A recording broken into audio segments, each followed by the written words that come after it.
The white ones, they show everything. The blood, the tape, scuff marks, etc. This captain skate has to be perfect, just like the rest of them. I'm Chris Cook, the head equipment manager with the Kingston Frontenacs. My day-to-day duties involve, taking care of the players and getting them suited up for all their practices and games and road trips. Whatever it takes to make them perform to their best abilities on the ice. Skate sharpening, equipment maintenance, laundry duties, jersey repairs. Anything that if you were to play hockey that you're wearing and using is my responsibility. Making these guys comfortable when they come in to get ready to play. They've got enough to worry about with everything that goes on to get ready to play a game, and everything's ready for them to go. Chris Cook, you watch him, the Kingston Frontenac breaks a stick.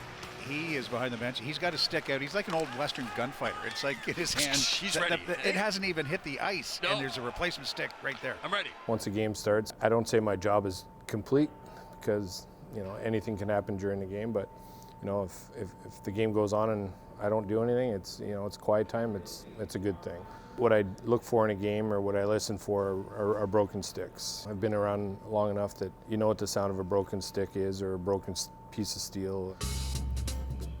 Born and raised in Ottawa, and was fortunate enough to join the Ottawa Senators in the NHL. I worked part-time for 8 years as a visiting room attendant, taking care of the teams coming into town to play the Sens. After the 2000 season, I was brought on board as the full-time assistant equipment manager. Worked until 2012, 2013 after the last lockout. Get this out. It's pretty banged up.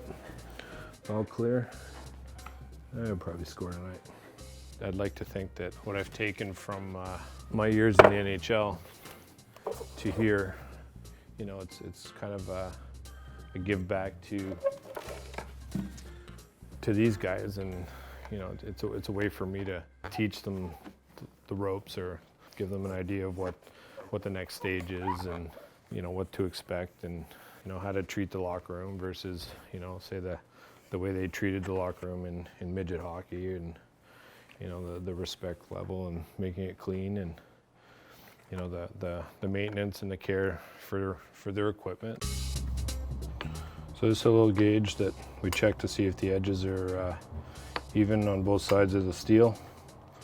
When I came here to Kingston, was able to jump on in in the off seasons with Hockey Canada, doing the under 17. I've done the Holinka tournament and the under 18 World Championships last year in Sweden. It's a great experience because you get to know other players around the league, and then when you get to see them get drafted like a bunch of the players did this past June from that tournament in Sweden, it's you play somewhat of a role in their development. It's enjoyable to know that you're somewhat responsible for their progress in life, and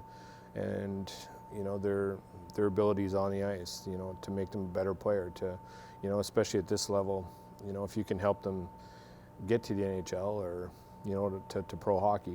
Braden Haché had his first career fight a few weeks back, and happened late in the first period, and so if you look here closely, you'll see that the neck collar was torn right down through the middle, and at this level we don't have a whole lot of extra supply for jerseys, and you got to act quick and get the repair done, and so that he doesn't miss any time after his penalty.